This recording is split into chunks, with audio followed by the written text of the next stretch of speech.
오늘 저희가 함께 본 말씀은 마태복음 2장의 내용인데, 이 마태복음 2장의 맥락이 어떤 맥락이냐면, 우리가 지난주에 살펴봤던 것처럼 하나님께서는 어두움의 그 한복판 가운데로 우리를 찾아오셨다라는 그 임마누엘에 대한 그 성탄의 의미에 대한 설명이 1장 그 말미에 등장하고, 바로 뒤이어서 나오는 장면이 오늘 우리가 함께 읽은 2장의 내용입니다.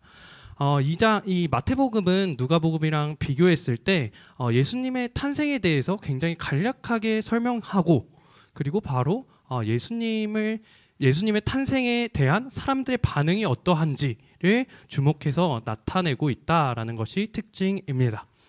우리와 함께 하시려는 그 하나님, 예수님 앞에서 사람들은 두 가지 상반된 반응을 보입니다. 하나는 거절이고, 또 하나는 기쁨으로 예수님의 탄생을 경배하는 모습입니다. 예수님께서 우리와 함께 하시고자 하는 이 하나님의 선언, 하나님의 우리를 향해 낮아지심은 우리에게 위로가 되는 동시에 도전이기 때문에 그렇습니다. 먼저 이 거절한 사람들은 어떤 이유에서 또 어떤 마음을 가지고 거절했는지 한번 구체적으로 살펴보려고 합니다. 2장 3절을 제가 읽도록 하겠습니다. 헤롯 왕과 온 예루살렘이 듣고 소동한지라. 예수님의 탄생, 예수님이 태어나셨다라는 그 소식을 듣고 동방에서 박사들이 유대인의 왕이 어디에 있는지 찾으러 예루살렘에 이르렀습니다. 예루살렘에 이르는 동방 박사들은 유대인의 왕이 어딨냐라고 질문을 했는데, 우리가 여기서 주목해서 살펴볼 것은 1절에서 보면 이 시대가 예루살렘이 헤롯 왕에 의해서 통치되고 있었다라는 사실을 우리가 알 수 있었습니다. 근데 하늘 아래에 두 개의 태양이 있을 수는 없는 것처럼 이미 헤롯 왕이 있는데 유대인의 왕이 태어났다라는 소식은 그 소식 자체만으로도 헤롯 왕에게 있어서 큰 위협으로 또 두려움으로 다가왔을 것입니다. 이 사실은 헤롯 왕에게 있어서 불편함을 가져다주고 또 위협으로 다가왔을 텐데요. 또 헤롯은 어떤 특징을 가지고 있었냐면, 헤롯은 당시 이제 유대인들의 그 전통에 따른 다윗의 혈통이 왕이 될 수 있었는데, 그 다윗의 혈통도 아니었고, 로마, 당시 그 시대를 통치하던 로마 그 황제가 임명한 사람이었기 때문에 그 백성들에게 있어서 자기의 어떤 그 정통성도 스스로가 이제 불안감을 느낄 만한 그런 상황에 놓여져 있었던 사람입니다. 그래서 헤롯은 어떻게 하냐? 헤롯은 동방 박사들에게 그래서 그 사람이 어디서 태어날 것이냐, 동방 박사들이 아니라 죄송합니다. 동방 박사들이 아니라 대제사장들과 서기관을 전부 불러서 너희가 기다리던 그 메시아 그리스도가 어디서 태어날 것 같냐라고 묻게 됩니다. 그 서기관들과 대제사장들은 왕의 질문을 듣고 바로 구약을 인용하면서 베들레헴, 유대 땅 베들레헴에서 태어날 것이다라고 이야기를 합니다. 그러니까 헤롯은 이에 대해서 그 동방 박사들에게 또 이야기를 합니다. 너희가 가는 그 길을 이제 같이 알려달라라고 이야기를 하는데, 여기서 이제 겉으로 표면상으로는 나도 가서 그 예수께 경배하겠다라고 하지만, 실상은 자기 앞에 나타난 예상치 못한 그 변수를 제거하고자 하는 그런 동기를 가지고 사람들을 그 동방 박사에게 예수가 어디서 태어나는지, 너희들이 어디로 향하는지를 묻는 모습을 볼 수 있습니다. 이 헤롯의 태도, 헤롯의 모습 속에서 우리가 발견할 수 있는 것은, 헤롯은 임마누엘 하신, 우리와 함께 하시고자 하는 그 하나님을 맞이하고 기뻐하기보다는 여전히 자신의 인생의 주도권을 놓치지 않으려는 그 모습을 보여주고 있다라는 것을 발견할 수 있습니다. 그런가 하면 이와 대비되는 한 사람들도 등장하는데요. 이 사람들은 예수님을 예수님의 탄생을 기뻐하는 사람들입니다. 본문 10절과 11절을 여러분들이 한 목소리로 읽어보도록 하겠습니다. 시작. 그들이 별을 보고 매우 크게 기뻐하고 기뻐하더라.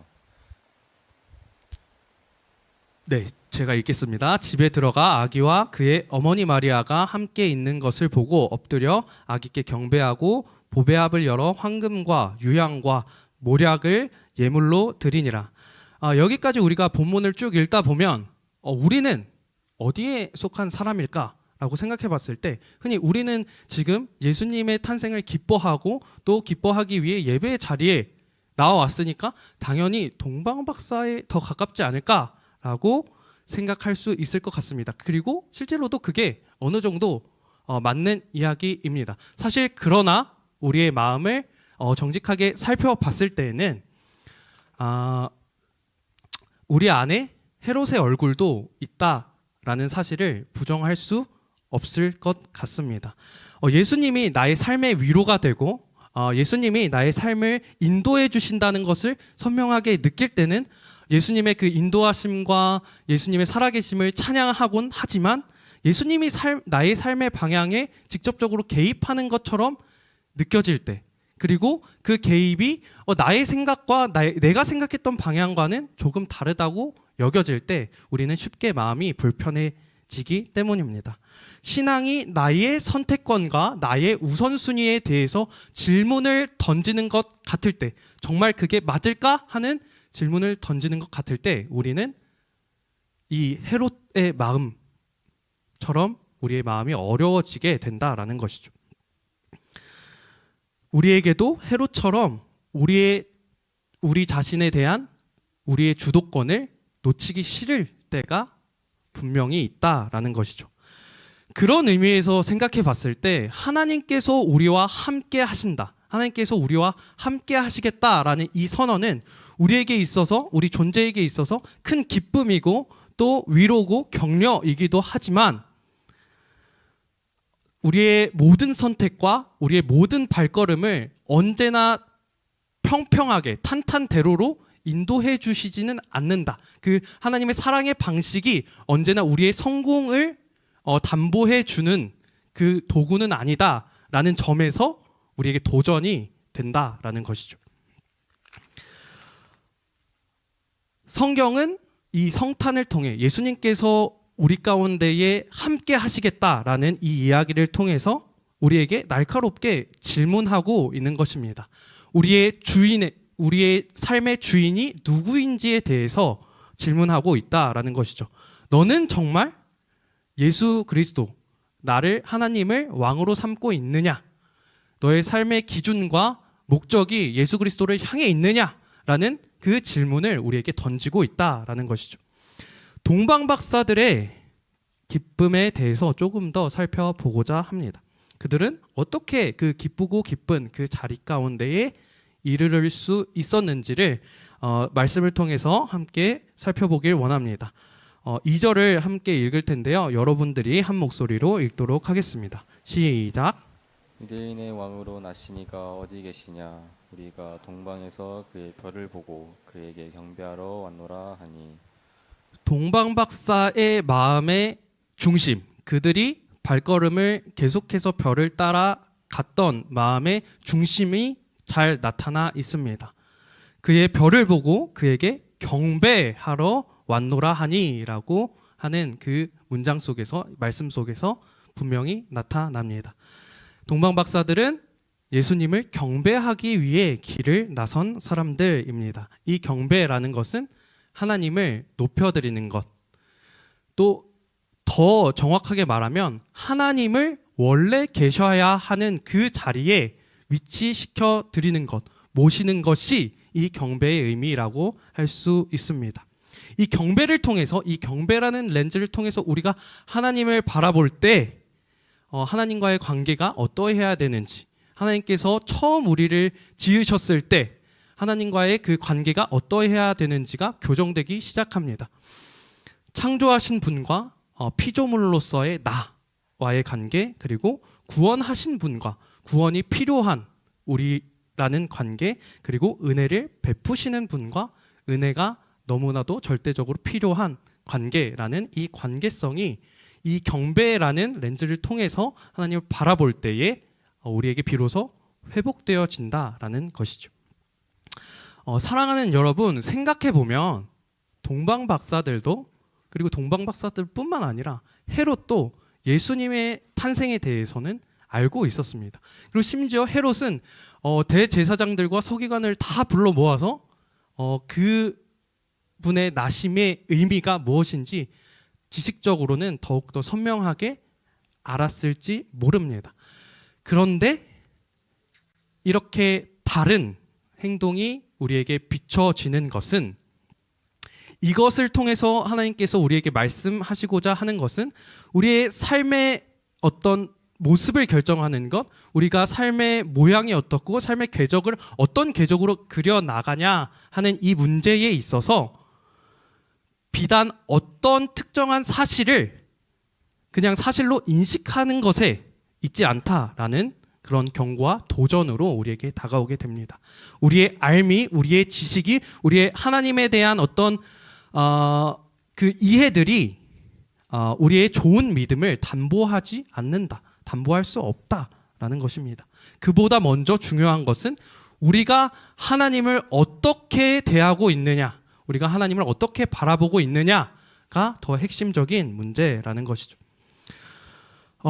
성탄이 오늘 우리 안에 있는 이 두 마음에 던지는 질문은 결국은 너의 주인이, 너의 삶의 주인이 누구냐 하는 그 우리의 진정한 왕이 누구신지에 대한 그 질문을 우리에게 던지고 있다라는 것입니다. 이제 말씀을 맺도록 하겠는데요. 임마누엘, 우리와 함께 하시겠다라고 말씀하신 그 하나님께서는 우리를 위로하고 또 격려하시지만 동시에 우리를 도전하십니다. 우리에게 도전하십니다. 너는 너의 삶을 정말 나를 위해서 사용할 수 있니? 너의 삶을 온전히 나에게 맡겨줄 수 있니? 너의 주인을, 너의 삶의 주인을 나라고 고백할 수 있니? 이 질문을 성탄을 통해서 우리에게 던져주고 계시다라는 것입니다. 사랑하는 여러분, 우리가 이 질문 앞에서 대답을 고민할 때에 기억해야 할 것이 있습니다. 하나님께서 우리에게 던져주시는 이 도전은 그저 우리의 어떤 부족함과 연약함을 고발하시기 위해서 던져주시는 도전이 아니라 우리를 정말 그 기쁨이라는 그 참된 기쁨의 자리로 인도하시기 위해서 던지시는 사랑의 도전이라는 사실을 기억하셔야 합니다. 하나님의 어리석음이 사람보다 지혜롭고 또 하나님의 약하심이 사람보다 강하고, 그리고 하나님의 그 놀랍도록 완전하신 그 사랑이 우리가 생각하는 그 사랑의 크기보다 크고 깊고 넓습니다. 이것을 기억하며 나아가는 저와 여러분 되길 소망합니다. 그렇기 때문에 때때로 우리 앞에 놓여진 하나님의 통치를 받고 하나님의 뜻에 맞춰서 나의 삶을 때때로 포기하고 걸어가는 이 길이 내가 손해를 보는 것 같아도 하나님은 언제나 우리의 시야보다, 우리의 생각보다 크시기 때문에 그분의 통치를 신뢰하는 것이, 그분의 방법을 따라가는 것이 우리를 향한 완전하신 하나님의 그 사랑에 능동적으로 참여하는 길이라는 것을 기억하는 저와 여러분 되기를 소망합니다. 이 믿음 가지고 세상 가운데에서, 삶 가운데에서 마주하게 되는 여러 갈등과 고민들을 앞에서 하나님이 우리의 왕 되십니다. 이 선포를 저와 여러분의 삶으로 또 여러 선택들로 선포해 나아가는 저와 여러분 되기를 간절히 소망합니다. 제가 기도하겠습니다. 사랑과 은혜가 무한하신 주님, 감사합니다. 높디 높은 그분께서 낮고 낮은 이 땅 위에 우리를 위하여 오셨음을 고백합니다. 사랑하는 주님, 사랑하는 주님, 주님께서 우리를 향한 그 놀라운 사랑, 때로는 위로로, 때로는 격려로, 그리고 때로는 도전의 모양으로 우리에게 다가올 때에 우리보다 언제나 크신 그 하나님의 사랑과 선하심을 기억하며 모든 삶의 영역에 있어서 아멘으로 화답해 나아가는, 기꺼이 그분의 부르심 앞에 순종의 삶으로 나아가는 우리 모든 공동체 되어질 수 있도록, 고등부 되어질 수 있도록 인도하여 주시옵소서. 감사드립니다. 모든 말씀 우리 구주 되신 예수 그리스도의 이름으로 기도드렸습니다. 아멘.